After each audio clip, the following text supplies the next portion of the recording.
Sir, अपने 115 दिन के सस्पेंशन समाप्त होने पर पहली बार इस सदन में बोलने जा रहा हूं और इस नए संसद भवन में पहली बार बोलने जा रहा हूं, तो आपका संरक्षण चाहूंगा सर। 5 मिनट समय आपका। आप इसे मेडन स्पीच भी मानकर मुझे अधिक समय दे सकते हैं अगर चाहें तो।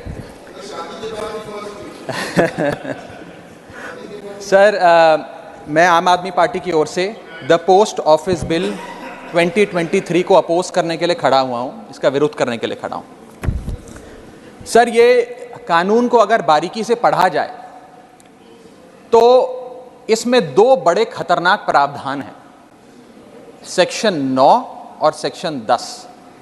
ये ऐसे खतरनाक प्रावधान हैं जो भारतीय डाक सेवा को, इंडियन पोस्टल सर्विस को इतनी शक्तियां दे देंगे कि वे किसी भी शिपमेंट को, कंसाइनमेंट को, पोस्ट कोड, चिट्ठी को खोलकर उसे सीज कर सकते हैं, उसे पढ़ सकते हैं, उसे इंटरसेप्ट कर सकते हैं और उसके सब्सिक्वेंटली जो एक्शन उस पर लेना चाहते हैं वो ले सकते हैं।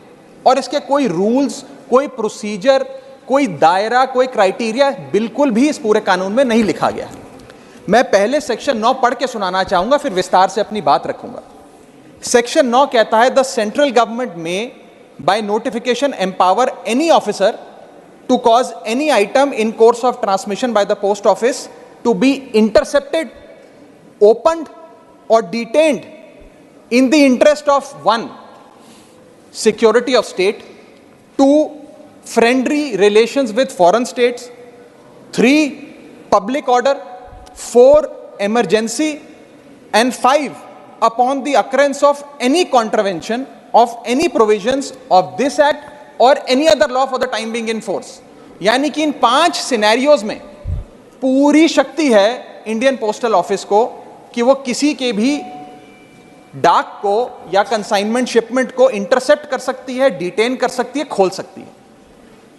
इसमें 7 बड़ी समस्याएं हैं जो मैं आपके सामने रखना चाहूंगा। पहला है बिग ब्रदर सिंड्रोम, यानी कि हर तरीके से अपने नागरिकों पर सर्वेलेंस रखना, वो क्या कम्युनिकेट कर रहे हैं, क्या बातचीत कर रहे हैं, चिट्ठी पत्र में क्या लिखकर भेज रहे हैं, उस पर सरकार की आंखें रहें, सरकार को मालूम रहे।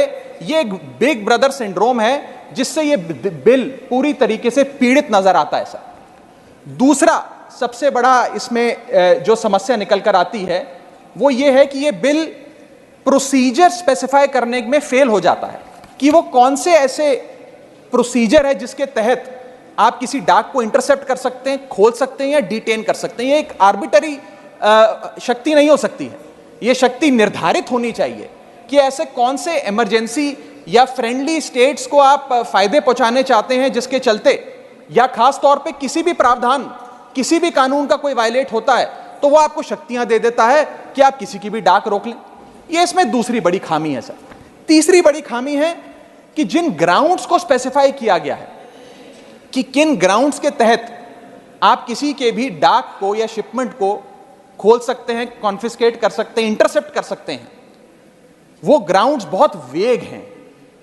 वो किसी भी शिपमेंट को रोकने के लिए या किसी भी कंसाइनमेंट या चिट्ठी या डाक को रोकने के लिए कोई भी कानून पकड़कर या कोई भी मनगढ़ंत कहानी बनाकर आप उसे रोक सकते हैं। इतने वेग ग्राउंड्स ये कानून भारतीय डाक सेवा को देने जा रहा है।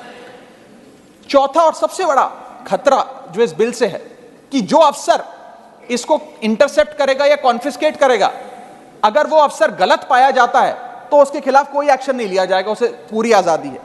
5वां आर्टिकल 19 और आर्टिकल 21 का वायलेशन है सर। इसके साथ एक और मैं खतरनाक चीज बताना चाहूंगा कि ये राइट टू प्रिवेसी जो है, ये राइट टू प्रिवेसी का वायलेशन है। और राइट टू प्रिवेसी का एक हाल ही में वायलेशन मेरे साथ और इस सदन के कई सदस्यों के साथ हुआ, जब हमें अपने स्मार्टफोन पर, एप्पल के स्मार्टफोन पर एक नोटिफिकेशन आया, जिस नोटिफिकेशन में सर ये लिखा गया कि स्टेट स्पॉन्सर्ड अटैकर्स ने आपके फोन को इन्फेक्ट कर दिया है और इसके जरिए वे आपके कैमरा, आपके माइक, फोन का जो माइक होता है और फोन के अंदर जितने भी डॉक्यूमेंट्स, पासवर्ड्स, कॉन्टैक्ट्स हैं, वो सारे स्टेट स्पॉन्सर्ड हैकर जो है उसके निगरानी में आ जाते हैं, उसकी पोजीशन में आ जाते हैं। ये किसी साधारण व्यक्ति के साथ नहीं सर, देश के कई सांसदों के साथ हुआ। और दिलचस्पी की बात यह है और खतरनाक बात मैं कहूं वो ये है कि ये सिर्फ विपक्ष के सांसदों के साथ हुआ, ऐसा जानकारी आई और इसमें एक शायद सत्ताधारी पक्ष के भी सांसद थे। ज्यादातर जो लोग इसमें पाए गए, जितनी मैंने रिपोर्ट्स पढ़ी, उसके मुताबिक विपक्ष के या सरकार के आलोचक थे। ये एक बड़ा खतरनाक हमला फोन्स पर हुआ। मैं चाहूंगा कि भारत सरकार इसमें जांच करे, आपके अध्यक्षता में सर वो जांच हो सके तो एक ज्वाइंट पार्लियामेंट्री कमेटी का गठन हो कि किस प्रकार से ये स्टेट स्पॉन्सर्ड अटैकर्स पेगासस नाम के और अन्य प्रकार के सॉफ्टवेयर का इस्तेमाल कर जो लोग आप कह सकते हैं आलोचक हो सरकार के या विपक्ष के नेताओं, उनके फोन को इन्फेक्ट कर रहे हैं। इस बिल का मैं विरोध करता हूं और चाहूंगा कि ये जो एप्पल का नोटिफिकेशन यहां बैठे कई सांसदों, विपक्ष के सांसदों के फोन पर आया, उसके बारे में सरकार कुछ अपनी बात भी रखे और इस पर जांच भी बिठाए। Thank you Raghav ji.